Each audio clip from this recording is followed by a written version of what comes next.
वो जियाले यहाँ रहते हैं। इस दुनिया में सिर्फ हम ही हैं जो मुल्क को माँ कहते हैं।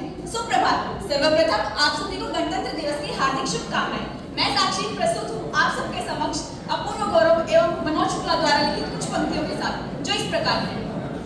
आज लाल किले पर यदि तिरंगा लहराता है तो उस तिरंगे से कुछ कहना चाहती हूँ। प्यासे वीरों को लहू का उन्माद पिलाने आई, ऐ तिरंगे सलाम तुझे पर याद दिलाने आई। तेरे खातिर कितनी कोखे पलक झपकते खाली हो गई, झांसी वाली तलवारें आजादी को मतवाली हो गई। तेरे खातिर ज्वार उठा था बंदूकों की नलियों में, उधम सिंह ने उधम मचाया लंदन वाली गलियों में। आजाद भी क्या दीवाना था जिसने तुझसे प्यार किया, तेरे खातिर तिलक ने बागी हर अखबार किया।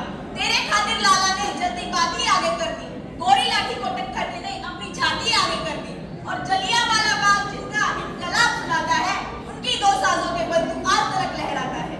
कतरा कतरा खून दिया था, दी जवानी जुनून दिया था, खड़े अंग्रेज माने नहीं तो गोलियों से भून दिया था। गोलियों के गाल नहीं थे न आवाज जंजीरों की, खनखनाहट गूंजती थी सेल्यूलर में जंजीरों की। जिनसिनों ने ये ना पूछा गोली का अंजाम क्या है, राम क्या रहीम क्या हिंदुत्व क्या इस्लाम क्या है। सपना केवल एक देखा, मुस्कुराता सा परिवेश दिखे, वो देख सके ना उसे मगर आजाद भारत देश दिखे। किंतु इतिहास में जो हो चुके हैं फिर वो माफ नहीं होंगे। 16 बाद मोहम्मद गोरी हरगिज माफ नहीं होंगे। अरे रण विजय के बाद किरण के वस्त्र नहीं अब जोड़ेंगे, कलिंग फतेह के बाद अशोक शस्त्र नहीं अब छोड़ेंगे। 57 की जीत की डोली झांसी रोकी जाएगी, अब की बार भगत सिंह की फांसी रोकी जाएगी। हिंदू मुस्लिम सिख ईसाई के शीश नहीं कटने देंगे, और कसम तिरंगे की हमको फिर देश नहीं पटने देंगे। ये जो 26 जनवरी है ना, यहाँ तक पहुँचने का सफर 23 मार्च से होकर गुजरा है, जब अंग्रेजों ने भगत राजगुरु और सुखदेव को फांसी दी थी। 26 जनवरी 27 फरवरी की कुर्बानी का सिला है, जब आजाद ने अल्फ्रेड पार्क में आखिरी गोली अपने मस्तक पे उतार ली थी। किंतु आज उदासी का नहीं, आज तो उत्सव का दिन है। आज तो उत्सव मनाएंगे, ढोल बजाएंगे, जश्न मनाएंगे। जो घर लौट कर नहीं आए आज उनकी याद निगाहेंगे।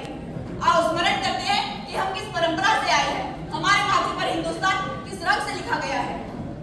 भारत, हम उस भारत से आते हैं जिसके होठों पर गंगा और हाथों में तिरंगा है। हम उस भारत से आते हैं जो कभी सत्यम शिवम सुंदरम, कभी वंदे मातरम और कभी पंजाब सिंध गुजरात मराठा द्राविड़ उत्कल बनता है। हम उस भारत से आते हैं जो ठुकराए हुए लोगों की शरण स्थली बन जाता है और 7 समंदर पार परदेशियों को भी अपने सिस्टर्स एंड ब्रदर्स कहकर बुलाता है।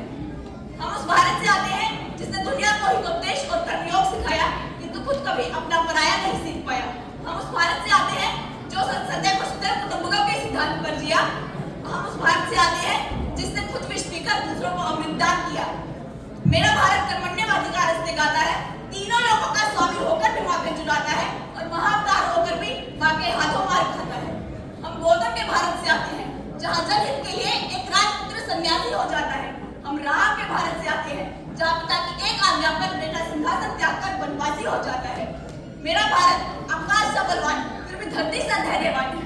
मेरा भारत प्रेम का पुण्य लोक, अहिंसा का जन्म स्थान है। लेकिन नारी का अनादर हो जाए तो हमारा बच्चा बच्चा हनुमान है। वेद लिखे, पुराण लिखे, शांति का पैगाम लिखा है। अक्षरधाम का अर्थ समझिए, अक्षर को ही धाम लिखा है। ऋषियों के जब नाम लिखे तो पहले अब्दुल कलाम लिखा है, और पत्थर भी वो तैर गए हमने जिसको नाम लिखा है। मेरा भारत मैं कभी